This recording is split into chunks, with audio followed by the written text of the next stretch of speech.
Good afternoon. We are about to start the session in the plenary room. If you could please take a seat, we are about to start this session. Thank you.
Good afternoon. Please welcome to the stage the Secretary of State for Science, Innovation and Technology of the United Kingdom, Michelle Donelan.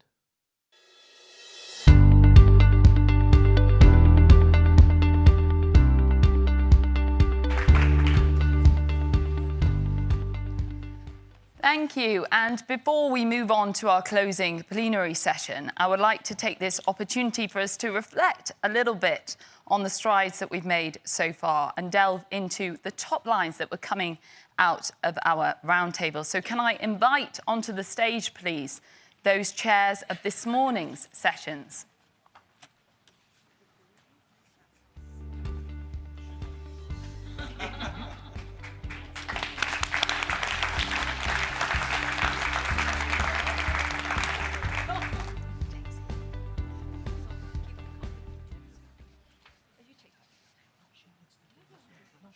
Take this one. I'll take this one.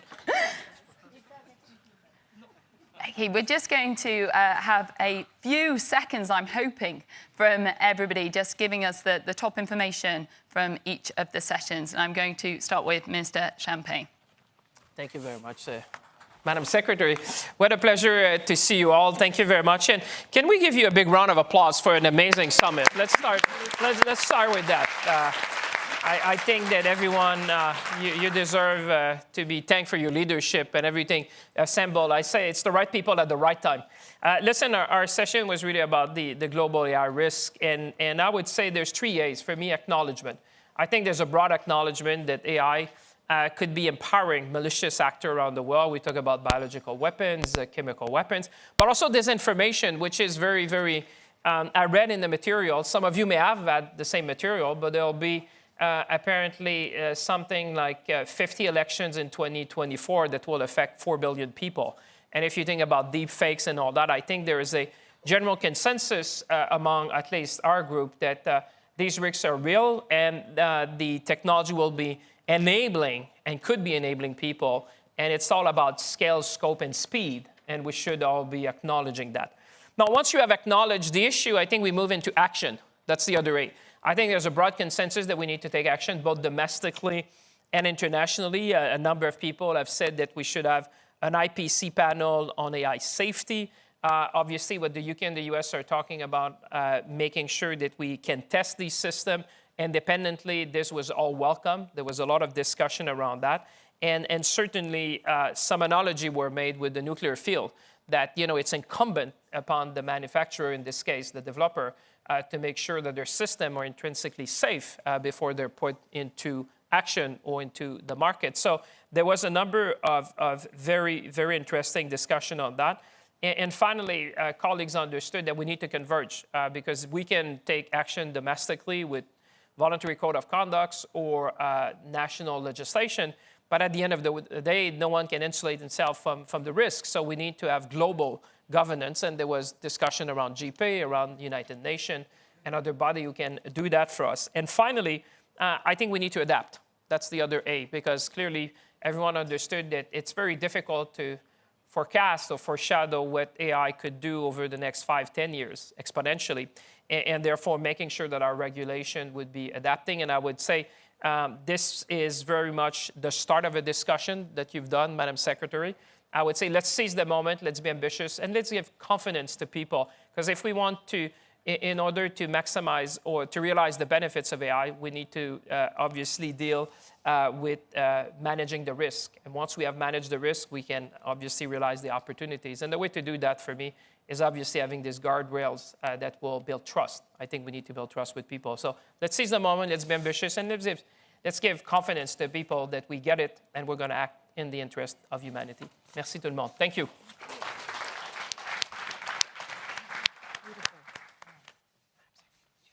Thank you, everyone. And our session dealt with the question of loss of control, humans losing control over AI models. And it was a very rich discussion. There were very divergent views, but I think we could discern 3 themes at least. The first is that if we look at current AI systems today, they do not yet pose a real risk of loss of control. They require human prompting and generally fail when asked to plan over time towards a goal. And current models also have limited ability to take actions in the real world. However, it appeared quite clear that future models are likely to improve on all of these dimensions, even if the case has not been fully made that we will one day still experience a severe loss of control over AI models.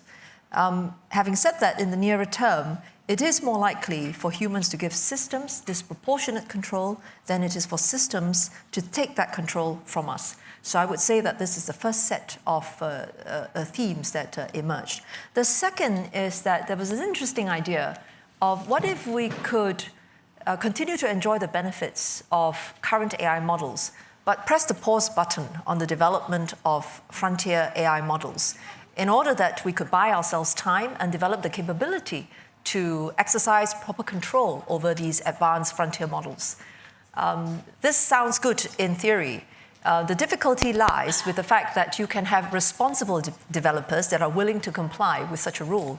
But what levers do we actually have to ensure that the bad actors don't go ahead to develop frontier models anyway without our knowledge? And what could we in fact do to stop this from happening? So the question of levers and incentives is something that we have to address too. Be that as it may, even as we try to investigate these questions more fully, and in order to satisfy ourselves that we have the right answers, it's important for us to focus on actionable items. And there were also three that we agreed would be no-brainers, that there are no regrets move. The first is that we should grow global expertise in AI safety and R&D. And the second is in terms of deepening collaborations in AI testing and auditing. And also then thirdly, we should continue multi-stakeholder exchanges in order to arrive at better understanding of the issues and how we can mitigate against the risk. So I would say that on that note, we had a really interesting discussion. And I also like to echo Minister Champagne's thanks to our colleagues from the United Kingdom for organizing the AI Safety Summit and for assembling this really excellent group of colleagues for us to make progress together. Thank you very much.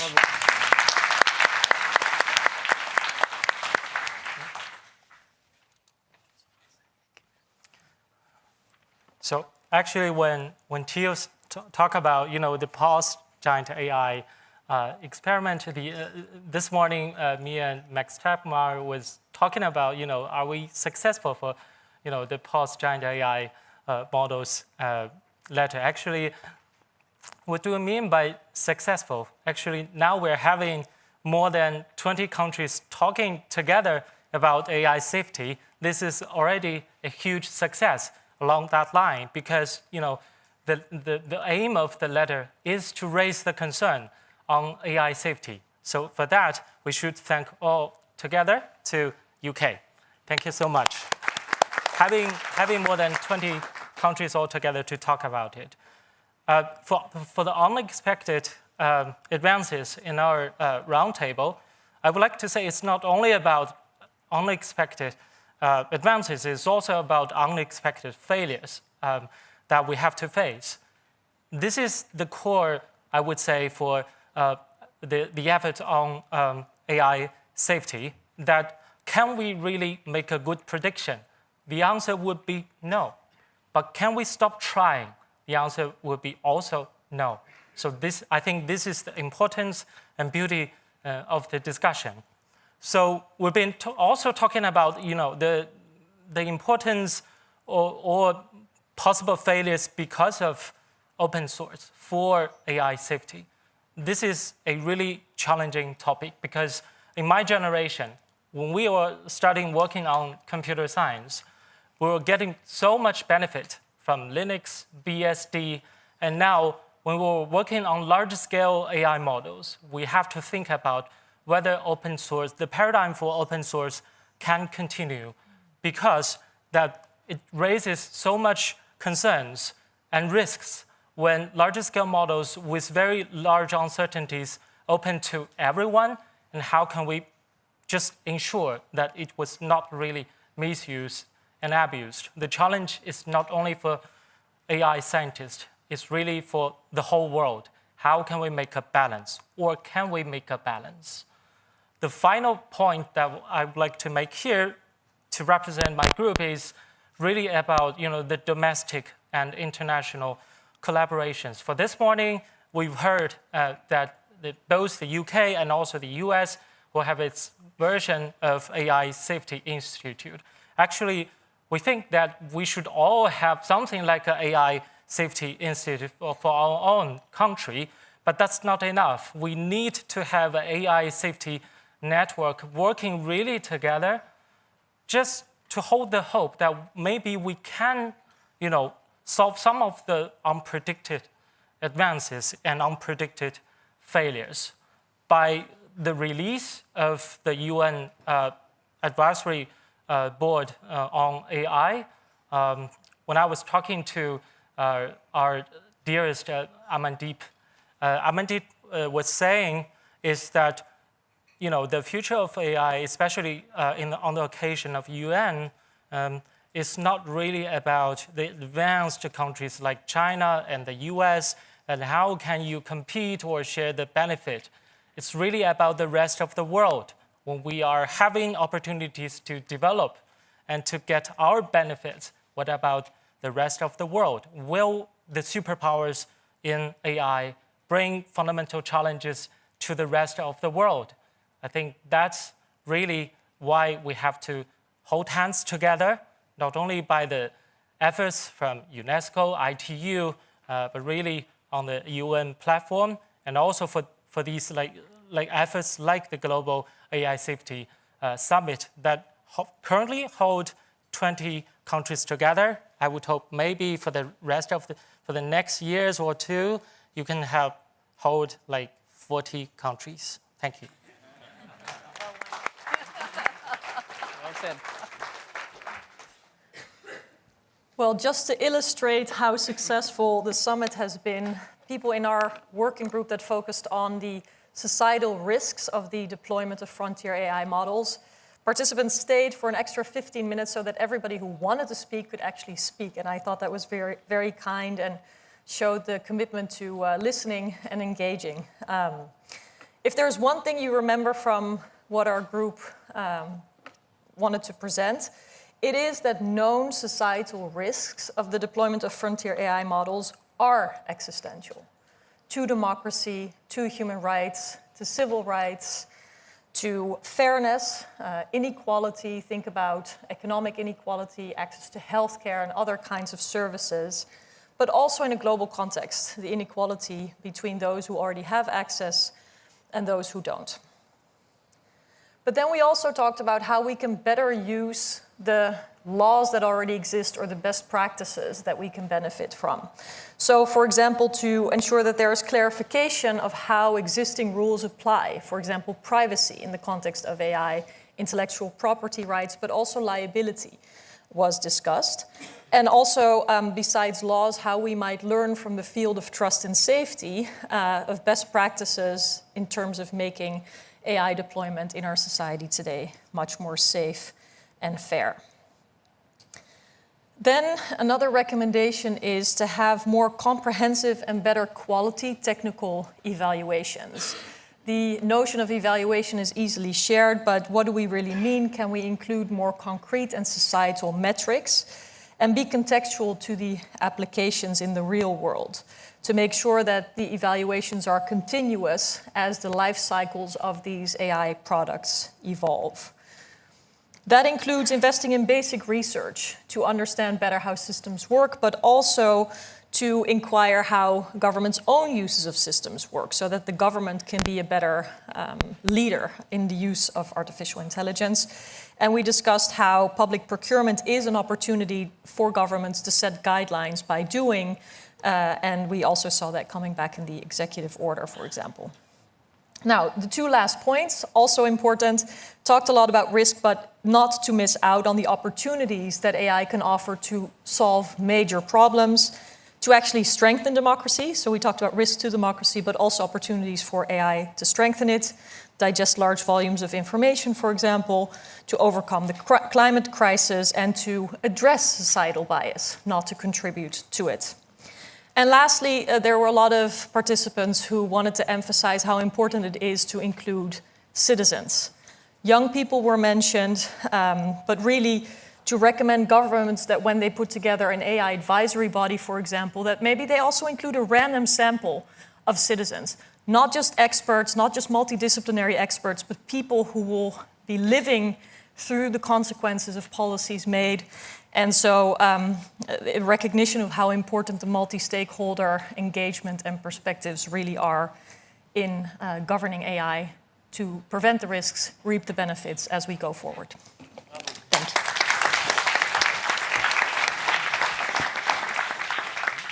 Thank you for those incredible insights. And if I could ask for a seamless swap now for the chairs of this afternoon's sessions, I would appreciate it. Thank you.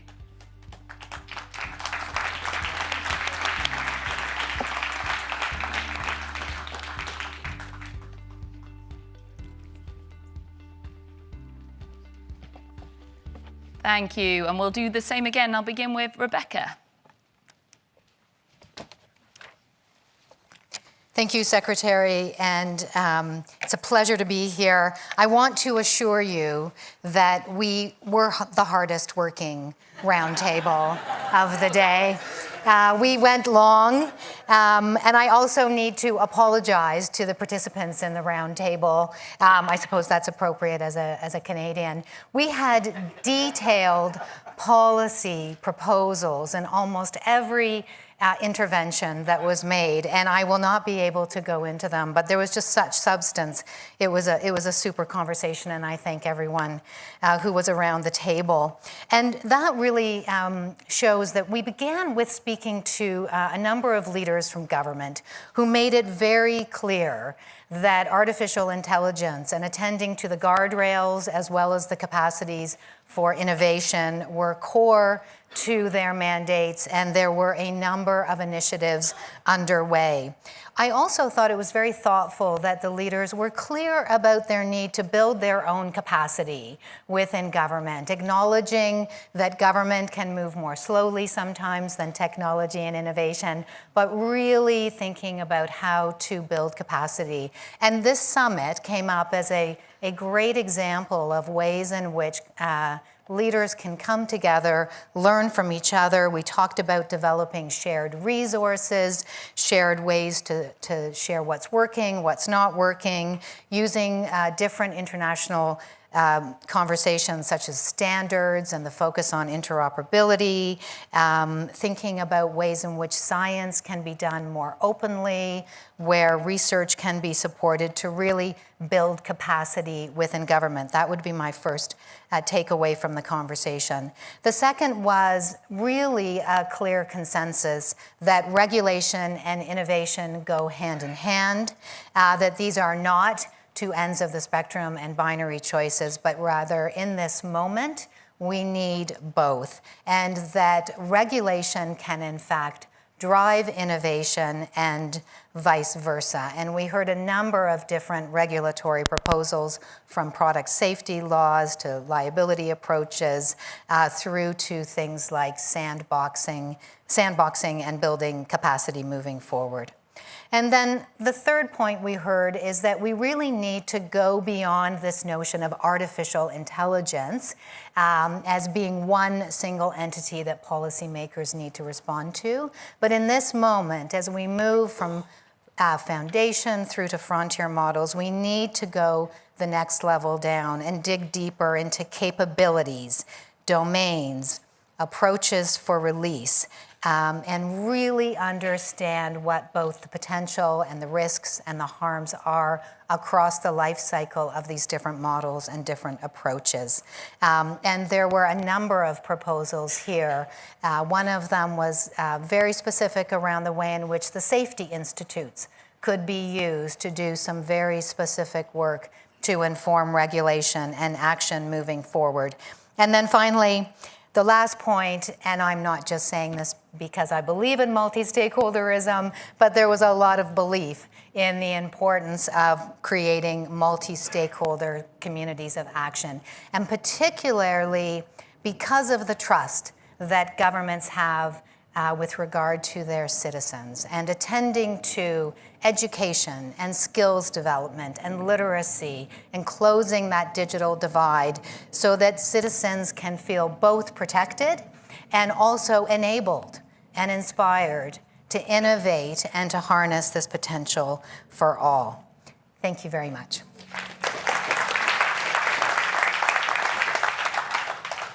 Good afternoon. Not to get competitive, Rebecca, but in 75 minutes, we solved international cooperation. It's all done right here. Madam Minister, it's an honor to be here and to have you all as colleagues and collaborators. We did not solve international cooperation, but we had a robust discussion and converged on three basic points. The first is that as we look to what the UN, the G20, the G7, the OECD, and all these different efforts can do on international collaboration, we have to start with having the right values And there was quite a bit of agreement around the table about the importance of continued innovation, about digital solidarity and respect for different countries and their ways of operating, about being inclusive and trying to make sure that this is not just the province of the global north, as it were, and about being aware of the risks, not just the ongoing increase in risks as frontier models get better, but even what the existing models can do to some extent. And the Deputy Minister from Ukraine talked to us eloquently about that. Second, as we look to the future, we need not only a set of values and principles that the world converge around, but implementable, realistic action, much of it perhaps at the local level, the national level, but with some mechanism to trust but verify and understand what's happening at the national level. Third, we talked quite a bit about what can be done concretely in the next 12 months. And here there was a sense of the importance of a better shared understanding of the capabilities of frontier models. I would express also a hope, maybe riffing off some of the comments in our session, that effort, perhaps jump-started by a report on the state of the science that I know will be called for, can lead to an international panel on AI safety that a number of folks here have talked about. Second, a hope of developing a more coordinated approach to research. And here, the institute that is being rolled out today, tomorrow, might be really a cornerstone to a set of activities in different institutes around the world to pool research and knowledge and to have that research be secure and safe and private where it needs to be and a little bit more public where it can be.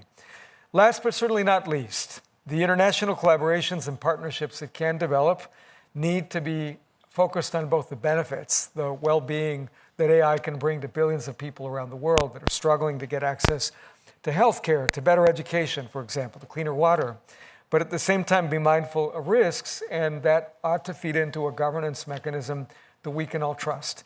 And that leads me to the very last point, which is a real awareness that this summit is playing a key role, but it's existing amidst a G7 process, the Hiroshima process that our Japanese colleagues have helped to move forward, that has resulted in some helpful principles around the code of conduct, that the UN is participating in through its new high-level advisory board, that the OECD is taking part in.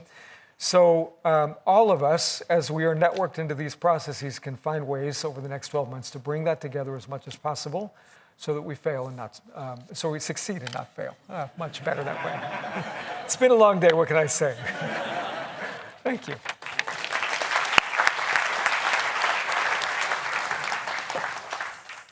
Well, those of you who are in my team, you know, don't you, really? That was our question. What should the scientific community do? And we decided, actually, the current models are really not the answer. So we had 4 discussions. The first one was that. We do really need a better set of models that are engineered with new architectures, engineered to be safe by design. We have a lot to learn from existing disciplines like safety engineering. One of the things we need to add in is non-removable off switches. We need to discuss open and closed release, but not too heatedly. And in those discussions, we have to admit that size really does matter. Also, it was pointed out to us in this discussion about this whole new engineered set of models that we did actually have to have a bit of epistemic modesty and that uncertainty is rife in all of this. And then, of course, we came to the issue, but that's what we'd like to have. What are we going to do with the models that we've got at the moment? So we need to understand the existing risks and the number of actors involved in designing AI, evaluating throughout the life cycle, and deciding which values will be used in those evaluations is currently tiny. So we need to do something about broadening out that conversation. The burden of proof on safety clearly should remain with the vendors, and the scientific community's role is to design the tests to demonstrate safety for policymakers to impose. Whoa, interesting. We need a list of open research questions, which we will gather together. Those 75 minutes weren't enough for us to make that list. We're going to do that by correspondence in the next couple of days and find a way to publish a list of open research questions. And there are other things about the way we should do research together as well. So first of all, we would like to draw on many, many methodologies. Clearly, there are many technical questions here, but there are also many, many social questions as well. We Sarah, our permanent secretary, pointed out that time is of the essence. We are going to need to do a lot of this very fast, and for that reason, we're going to need to decide which are the most important questions, focus on those, find ways to get answers quickly, while somehow, clearly in tension, keeping some breadth of approach going. And I've left to last, because it's most important, and it's come up again and again in other people's discussions, is the issue of inclusivity. Whose conversation is this? This needs to be everybody's conversation, because these issues affect all citizens. So we need to learn the lesson of the concentration of power that has ended up in the hands of a very small number of people because of the way the internet evolved. And if we can, we need to avoid that happening again. We also need an inclusivity that recognises big geographical differences at the moment, not only in who gets to speak, who gets to research, and who benefits. And we need to include, we need linguistic inclusion so that this is not just a technology for a small number of languages. And again, to repeat things that have already been said, we need to find ways to hear from the public, not just consult with the public, but actually hear what they have to say to us, because there are many voices that need to be heard in response to these questions that we've been asking today. Those voices are, it's us who need to learn how to hear those queries. Thank you. Thanks, Michelle. Thank you very much to our afternoon panel chairs, who were quite competitive, I must say. Obviously, none of them were in our session, which was naturally the best. But in the session that I chaired, which was about responsible capability scaling, there was a recognition of the role it plays, but also that that is just the baseline. And it doesn't, of course, replace the need for government to set standards. And there was a debate about how much we should aim to scale. And a key point was also made in regards to the importance of secure by design in relation to cyber security. And lastly, there was a consensus on the need for trusted external organisations to run the benchmarks that determine risk. And many of the contributors referenced the UK and the US announcements of institutes. So I would like to thank our afternoon chairs.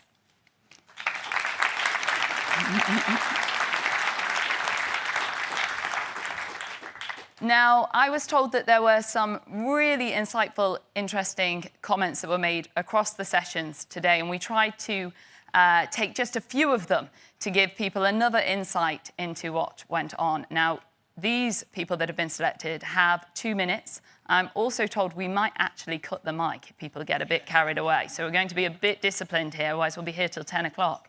So if I just call out the names, and there is a roving mic. First of all, we have Francine.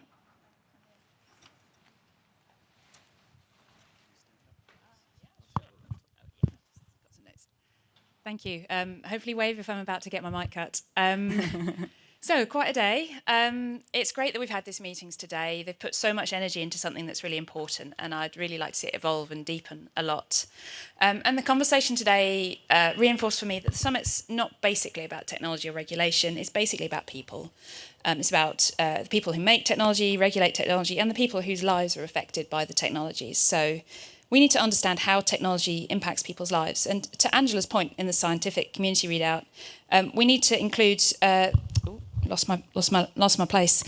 We need to include the people whose lives are affected by this, and we need to have real understanding of the social values, the risks and the harms, so it's baked into development and deployment of tech, and we're not doing that yet. I say. It's not we can't, we're not doing it yet.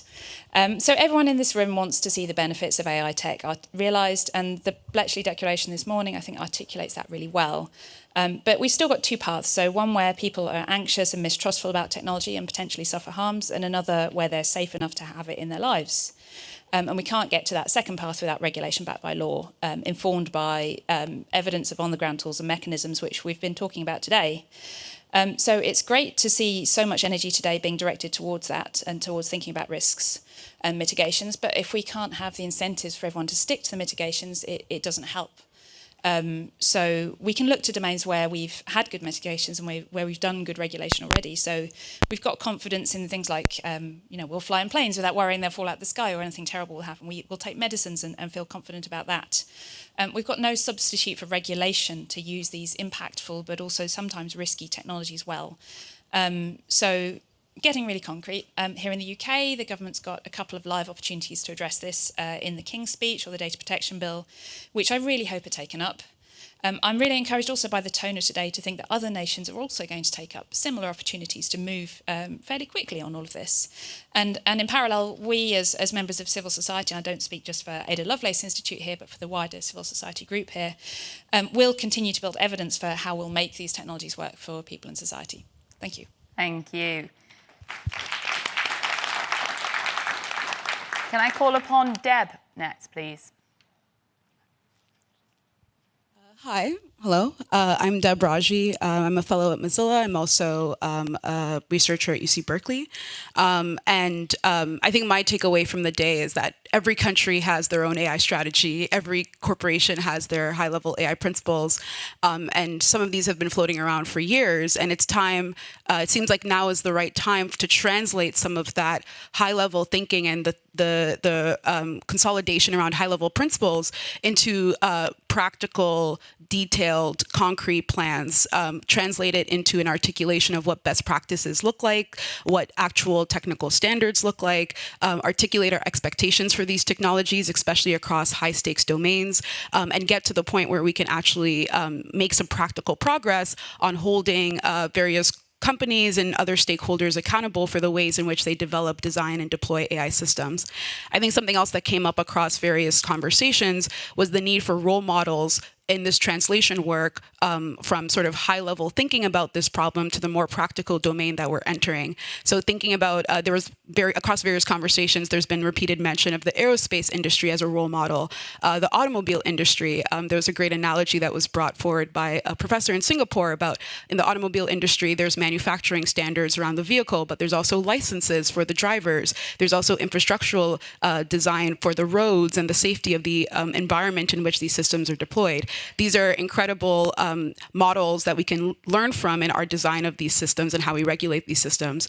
Also mentioning role models, there was a lot of discussion about learning from each other. Various national ministers discussing specific case studies with each other. There was a discussion of a shared repository of case studies and shared practices and strategies that could be, or a recurring event such as this one to discuss sort of practical progress on some of these more localized interventions when it comes to enforcement. Again, speaking to that international coordination, there was a lot of discussion as well about the need for standards and guidance at that international level also being a more concrete effort. And then finally, I think something I've also learned from the conversations today and I've reflected on today is that if AI doesn't work for everyone, it doesn't work at all. There are various communities, countries that are not part of that national conversation. Various folks mentioned countries in Africa and the global south, where these large language models are not working in their local languages and are not necessarily bringing them any concrete benefits or making failures that have not been adequately tested in their context. Also thinking about individuals that are from marginalized or underrepresented groups, where they're misrepresented or underrepresented in the data and so are not experiencing any of the benefits of the deployment of this technology, and in fact are being put at risk by the widespread deployment of this technology without thinking about testing for their particular specific context and use case and population. And so I'm excited to sort of see where these things go moving forward and how we're going to sort of build a practical, pragmatic path that is inclusive and effective in bringing those benefits to a wider population without putting anyone at further risk. Thank you.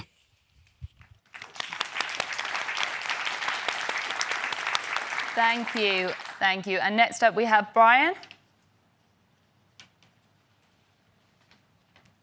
Hi, everyone. This is Brian from Concordia AI. We are an AI safety organization based in Beijing.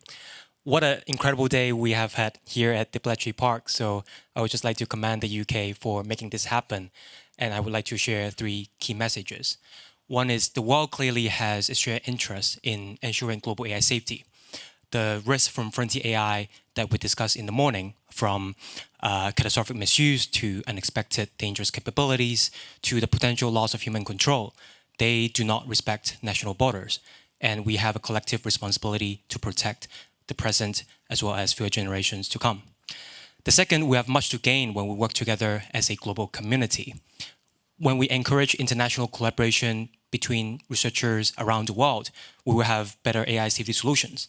As countries all develop governance frameworks for AI, we have this golden window of opportunity to exchange lessons and learn from each other. And this is also the right timing to really work towards international institutions to govern the risk as well as the benefits from further advances in AI. Third, we must continue to include and empower the voices from the global south. As AI capabilities proliferate over time, the success of global AI governance regime would ultimately depend on the buy-in from as many countries in the world as possible. And as advanced AI systems could impact all of humanity, giving everyone a voice on how this should go is also morally the right thing to do. So in closing, let us carry forward the spirit of openness and cooperation from our time together at the Bletchley Park. This is only the beginning, and let's get to work. Thank you, everyone.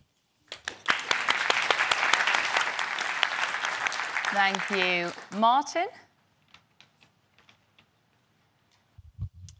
Thank you, Secretary of State. As you said, this is the start of a global conversation about the risks of AI, which is timely and urgent. And I look forward to further conversations now we've learned in South Korea and in France next year. We have a window of opportunity that's open for AI safety and governance, but that window will close. So for me, the key question for all of us is, what will we regret not having done 10 years from now? First, I think we have to be clear, and I think this was probably present in all the groups, about what we are or not talking about. I think there's still a tension as to whether we're talking about AI risks today or AI risks in the future and how they're linked. And I don't think we'll solve it in this room, but we will solve it by building the community of actors working on these issues and encouraging them to work together. Second, I think we need to be clear that AI is about values. It's political and it reflects the values, the mindset, the ways of looking at the world of its creators and of the data sets it is built upon. Abiba Bihani did a fantastic presentation on this at the AI Society Forum yesterday, which I encourage everyone to see. We need to bend AI to our vision, to our values. Third, let's use this global conversation to see where we have different perspectives and work through them together.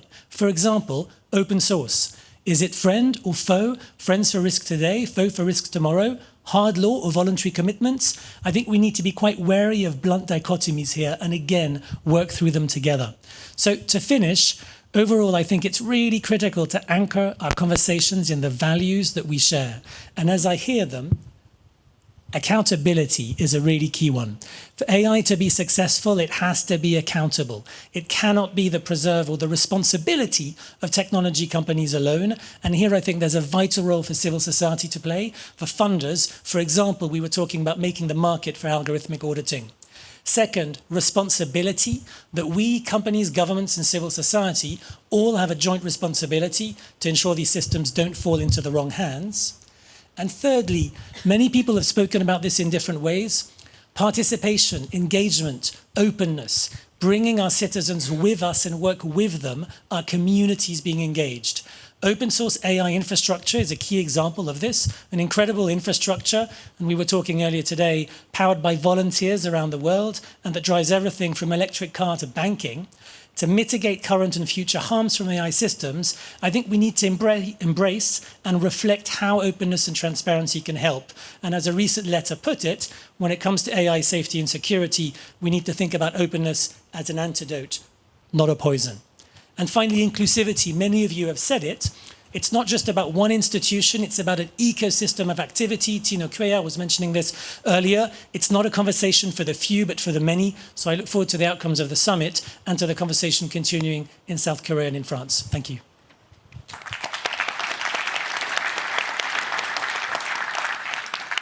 Now we have Hiroaki.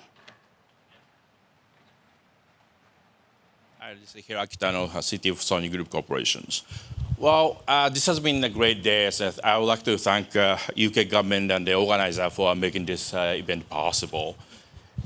I think we have like a lot of discussion about the regulatory framework and the guidelines. I think those are very important. At the same time, we should face the reality those regulations might breach against the person or organization with the malicious intentions. So we have to have another countermeasure.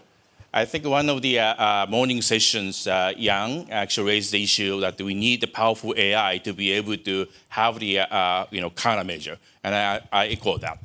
I think we need to have like a very powerful AI research to be able to counter the possible maluse of the AI and then also the failure as well. Now, as probably we should take a little bit like more in the future. I think we're talking about the cybersecurity and disinformation, biotechnology, the most of the sessions as one of the risk side as well. But if you look at the 10 years, 20 years into the future, we'll see. We're going to have like an AI scientist, for example, as one of the highly significant, high impact applications. The AI will make a discovery, scientific discovery, highly autonomously, and that will benefit our civilization a lot. At the same time, because it's a powerfulness, I think we have like a new challenge in how to manage that. I think we probably down the road in the future session, we might actually want to talk about like some of the high impact AI development 10, 20 years into the horizons. Now, second thing is as we improve the AI and penetrate into the social system, current AI really depends on the data, and the data is heavily unbiased. Biased actually. So like it really depends on the English contents on the specific regions in the world. So the someone who's in Africa or part of the Asia in a serious disadvantage because the data is not there in the AI system. They can be accessing AI, but they don't get a decent reactions. They don't get the full benefit of AI. I think this is a great forum to be able to correct that, or probably an initiative to have like a well-balanced data set, respecting culture and diversity, and so that no one left behind. And the third and finally, probably not least, where does data come from? Data come from the creators. Someone who take a photo, someone compose the music, someone write. So I think like it's very important for us to be protecting the IP and then even help them to be even more creative, so that the richness and diversity and the quality of data can be maintained into the future. So I think like in the future session, it would be good to have like a more inclusive on the creators, data providers, and someone who generate those contents, so that our AI can be harmonized and get more powerful and sustainable into the future. Well, I think those are the something we should look into hopefully into the future. And this has been a really great session, and I hope like this tradition continues in the Korea and France. Thank you very much. Thank you. And finally in this session, Jess.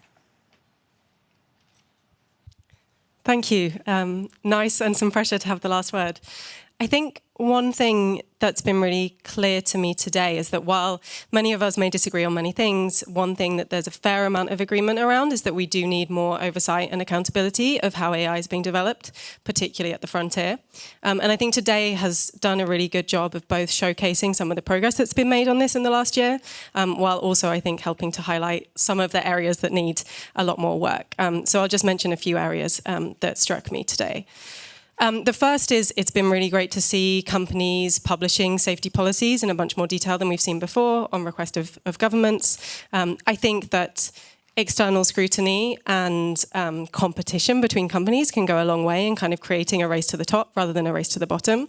And I think there's a lot more that especially sort of civil society and academia can do to create some of the scrutiny and pressure that's needed to really kind of improve what happens there. And by the next summit, it would be really great to see a lot of those policies developed further and in more detail with some of that kind of back and forth scrutiny and some of that competition, egging companies on to beat each other on this.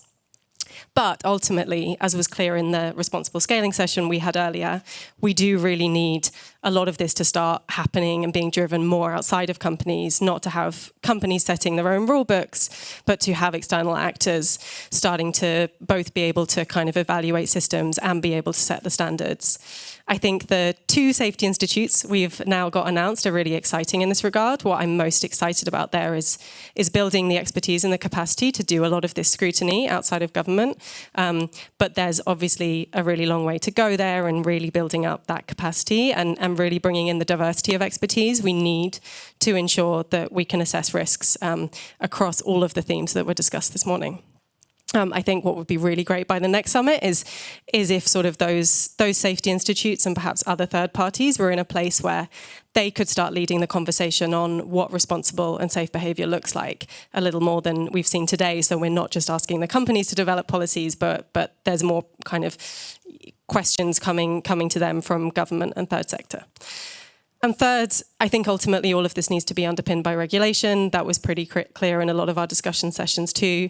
There is a lot of uncertainty about and a lot of challenging questions about regulation. Open source is one.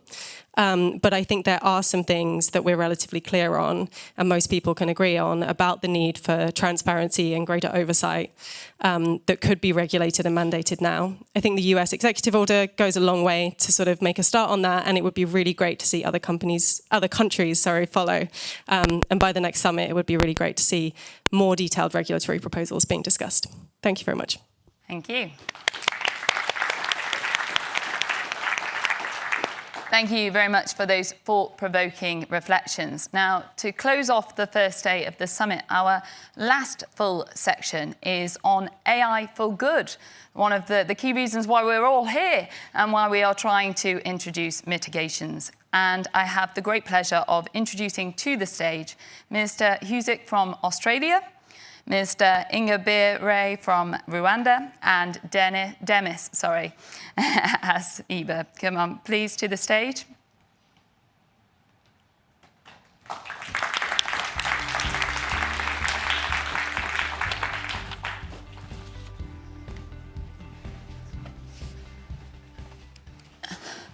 Thank you very much. Hopefully Demis will forgive me for cocking up his last name, but it's been a very long day and a very long few weeks for all of us in the build-up to this summit. But this is going to be somewhat of a bit of an organic session where I ask a few questions and we talk about AI for good. I think it will be quite difficult probably for our panellists to identify specific areas because there is so much good that can come from AI. But when I'm asked this question, I'm particularly passionate about education. And I think the role that AI can play in education is phenomenal because when we think about it, across all of our societies, all of our countries, all of our cultures, education is the real foundation, the real springboard to opportunity. And when we look back on our lives and we think about our time in education, what strikes us is those individual teachers that had the time to invest in us, to inspire us, and to encourage us to go on and manage to be in this room today. And one of the key ways that AI can help is obviously by reducing some of the admin, that bureaucracy, and that paperwork, and freeing up teachers to have more of that face-to-face time. And here in the UK, we just announced a fund in order for us to move towards that.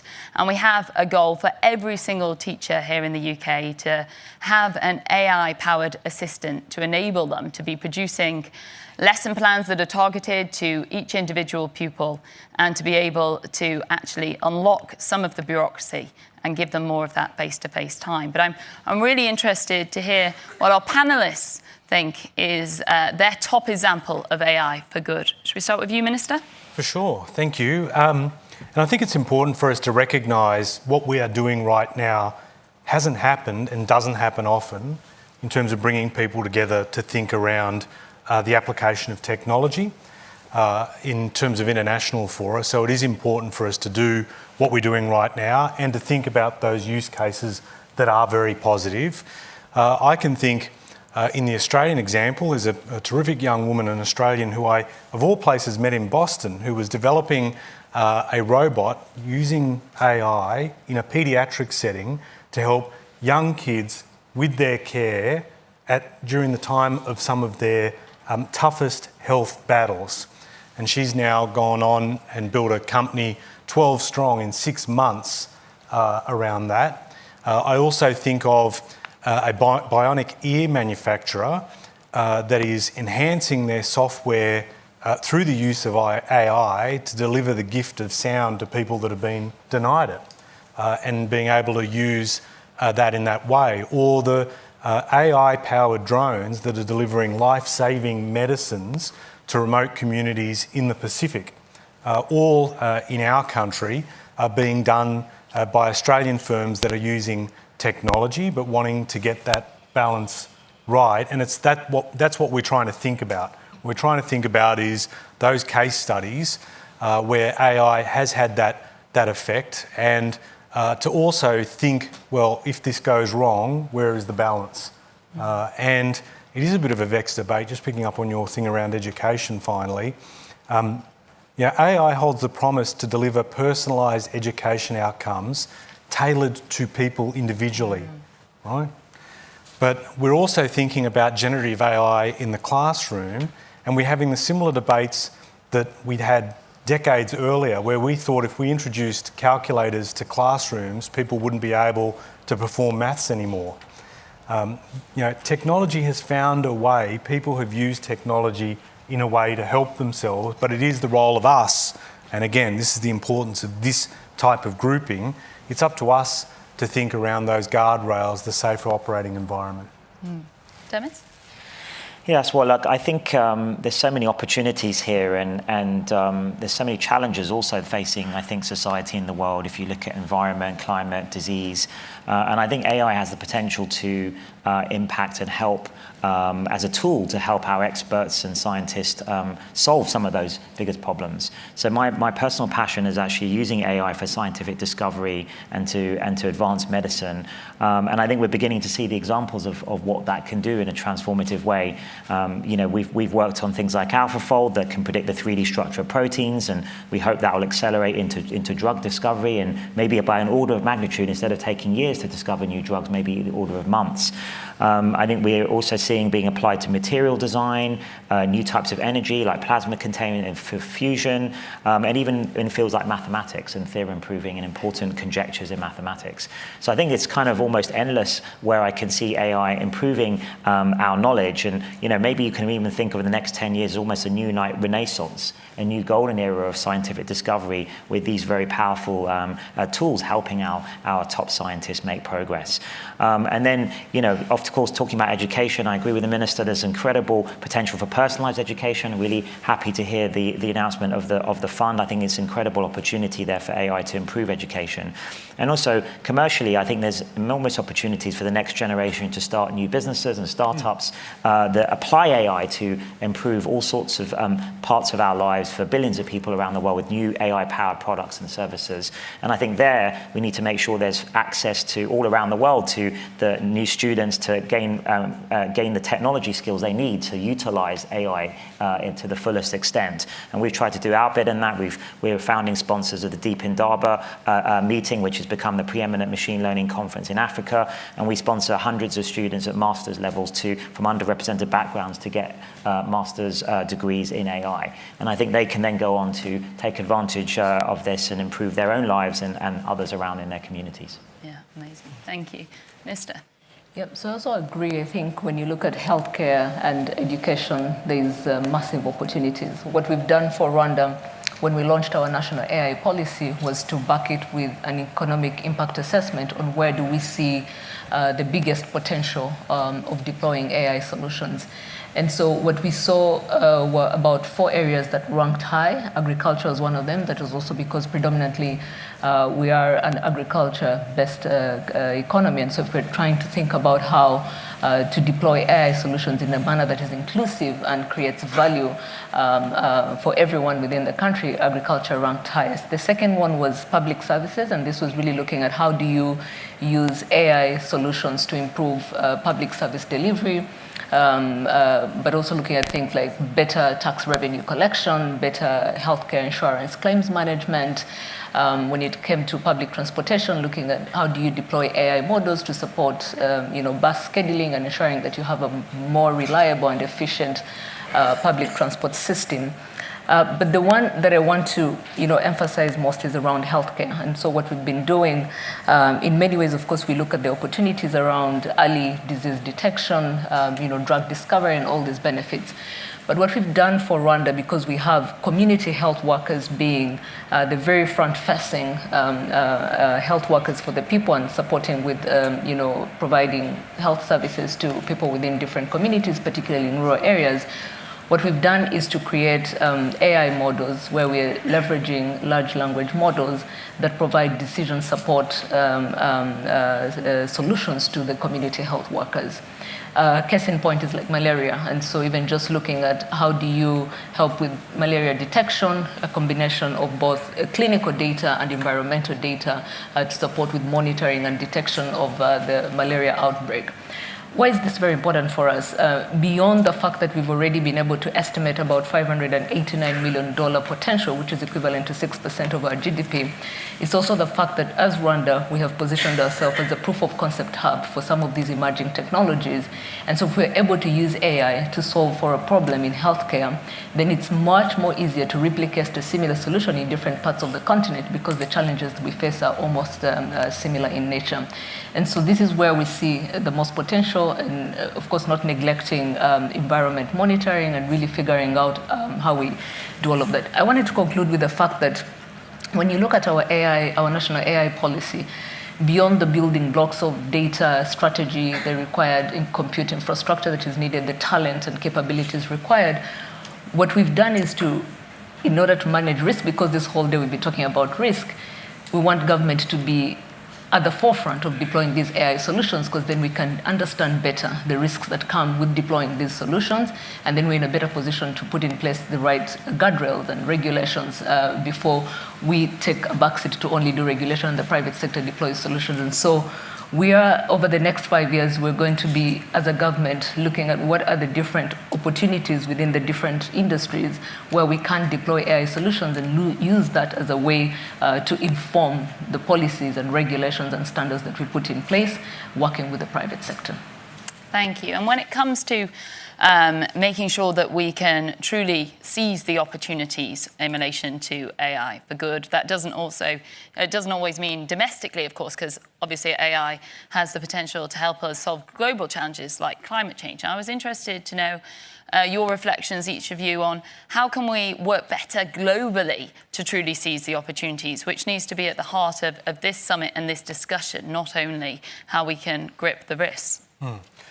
Again, I think what we've seen here today is countries large and small recognising in a way that has not happened previously that we do need to be able to work together and find common pathways, realising it's effectively harmonise where we can and act locally where we have to, but given the way in which, as you indicated a few moments ago, the reach of the technology, the way that it's being developed in different parts of the world, applied elsewhere, these type of gatherings, as well as what will happen in Korea and in France, and keeping that momentum going, and I pick up, I think, on Martin's point of not losing the moment as well, and keeping the momentum going will be very important. And I think we're all driven, finally, by, as much as we're talking about risk,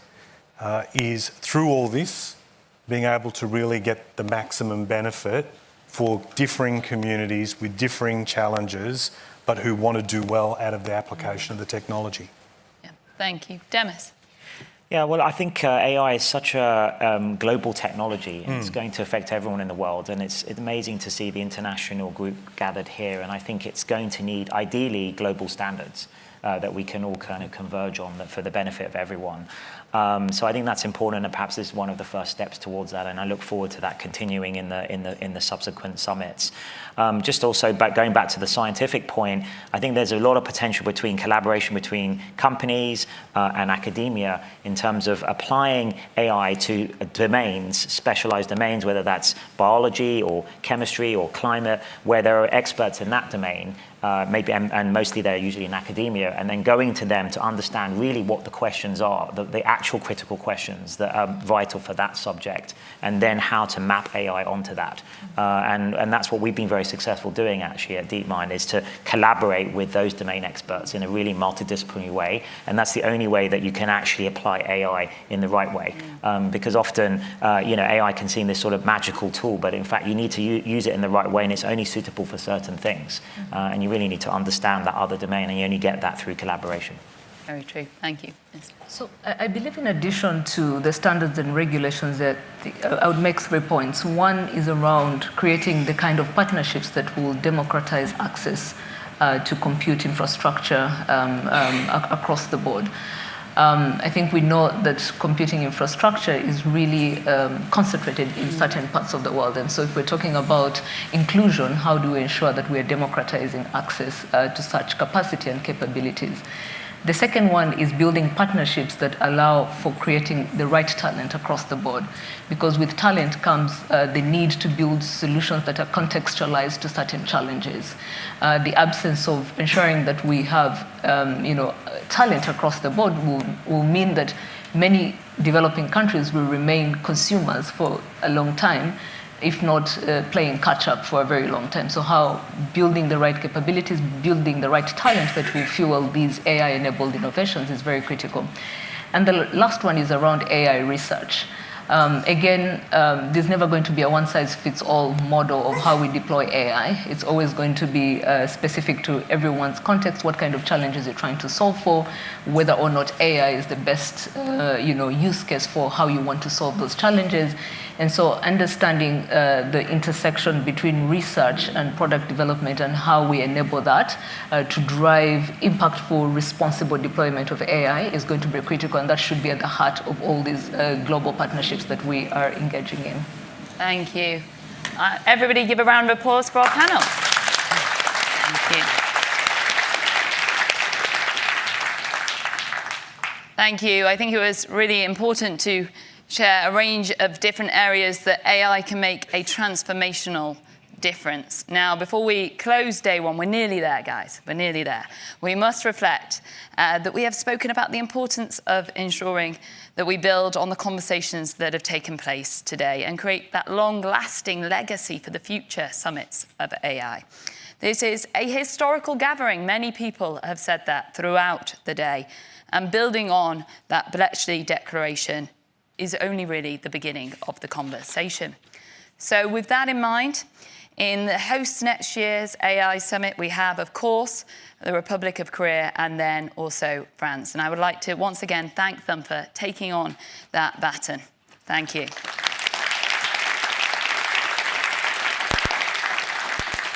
So I would like to thank Minister Lee Jong-ho and Minister Barrot for their willingness to take on the discussions, and I will give them some top tips after this.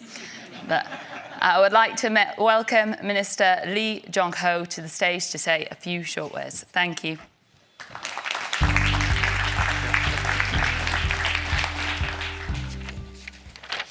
Excellencies, distinguished guests, ladies and gentlemen, it's my great honor to have this opportunity to close the session.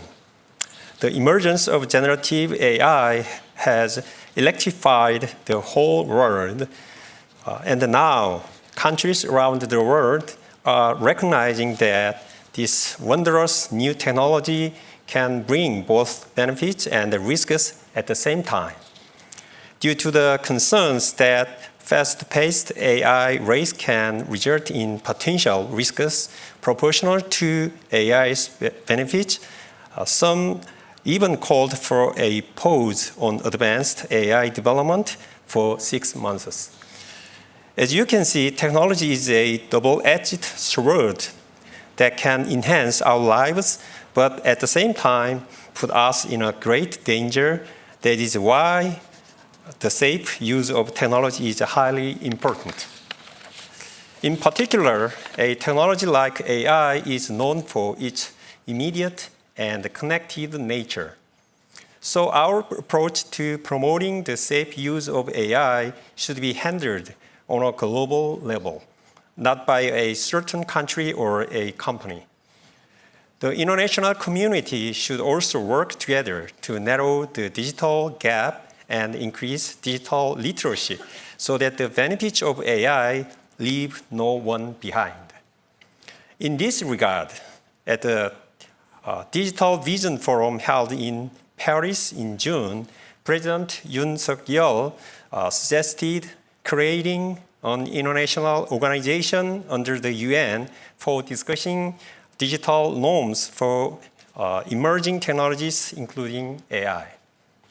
In September, Korea published a digital bill of rights which proposes freedom, fairness, safety, innovation, and solidarity as 5 principles that can guide the direction of AI governance in the age of deepening digitalization. I believe today's summit held in Bletchley Park serves as a good opportunity to reflect these suggestions by Korea and concretize them. The Republic of Korea and the United Kingdom have agreed to co-host the next AI Safety Summit 6 months later in order to make meaningful contributions to advancing global discussions on the safe use of AI. I hope that the next summit will provide a venue for evaluating the AI safety testing system discussed today and identifying common rules that will be supported by both government and major private companies.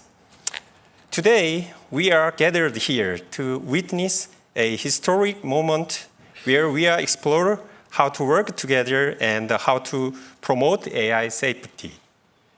Before I finish, I would like to thank the UK government once again for hosting the AI Safety Summit. Thank you. Thank you very much. Thank you very much. You can pick. No, thank you. And today truly has been a historic summit. I believe we have begun building a lasting international consensus on the safe development of artificial intelligence. And we shouldn't underestimate the significance of the work that we've done over the last few weeks getting here, but also in the last few hours too. And I am once again grateful to all of the chairs of today's session and for sharing their insights. What we have done today is assembled for the first time a truly inspirational cohort of policymakers, of developers, and civil society representatives focused exclusively on the frontier. Through the Bletchley Declaration, we have laid the foundations for addressing one of the greatest challenges of our generation, the emerging risks of frontier AI. And as we stand here or sit here today, we should once again consider that science fiction is quickly becoming science fact. And when it comes to the frontier, AI is increasingly unconstrained by our borders. It is not just that an international approach to this issue is preferable, it is absolutely essential. And as I said this morning, we are all in agreement that we need to move away from the speculation and the hypotheticals and move towards the scientific and the empirical. And I think that we would all agree that today we've had many productive conversations that have begun to do just this. Leaders and thinkers from across the spectrum of cultures and ideals have been able to contribute and help shape the future. Yet, despite our varying perspectives, we have managed to reach a level of agreement that would not have been realized without convening today. As the eyes of the world are truly upon us, we can send them a message that we stand ready. We stand ready to harness one of the most important technologies in human history. The ink is still wet on this new and important chapter in the story of how safe AI can become a transformational force for good across the world. And many of us have indeed been surprised by the speed at which AI has been advancing. However, our collective efforts today have shown that humanity can move even faster, heading towards advanced mitigations and processes like responsible capability scaling. But we cannot take this for granted. The sense of urgency that has brought us here together will naturally begin to dissipate when we return to our respective countries and organisations. But the sense of cohesion and unity that we have developed here at Bletchley must remain at the forefront of our minds. And we must also recognise that governments do not have all the answers. Quite simply, none of us can do this alone. Because I truly believe that we are at a crossroads in human history, and to turn the wrong way would be a monumental missed opportunity for mankind. We will each have to make a concerted effort to maintain momentum and ensure the outcomes of this summit drive forward new action. As a new science and new research becomes available to help us guide us in the right direction, we must remain agile and alert. And also, we must begin to consider the importance of working together at every step. And by the time that we reconvene at our checkpoint in 6 months' time, hosted by the Republic of Korea, and the next summit in a year's time at France, we will have those new models many, many times more powerful than we have today. But because of the work that we have undertaken here at Bletchley, these unprecedented advances will be mirrored by an unprecedented mobilisation on safety. Our contribution starts with the UK AI Safety Institute, driving forward research and improving our understanding of the risks before they emerge.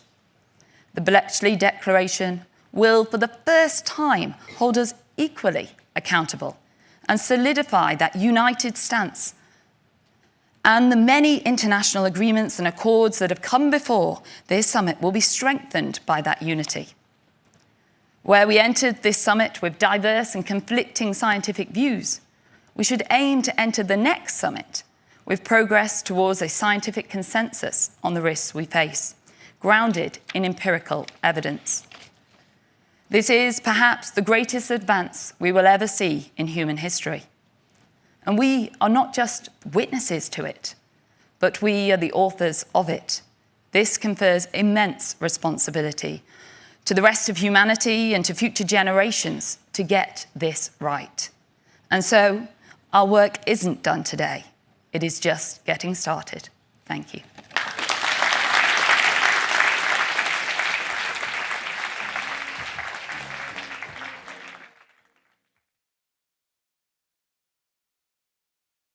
Thank you for your attention. The reception will be starting shortly in the Clark Pavilion. If you have any belongings in the Hub cloakroom, please remember to collect these prior to the